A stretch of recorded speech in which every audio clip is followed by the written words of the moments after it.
as legitimate entities, their operations have ventured into illicit areas furthest from gaming, such as financial scamming, money laundering, prostitution, human trafficking, kidnapping, brutal torture, even murder.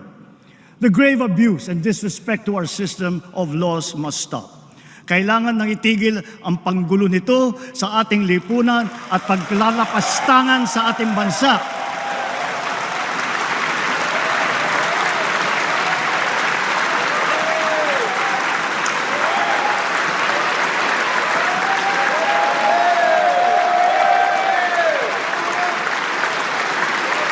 Effective today, all POGOs are banned.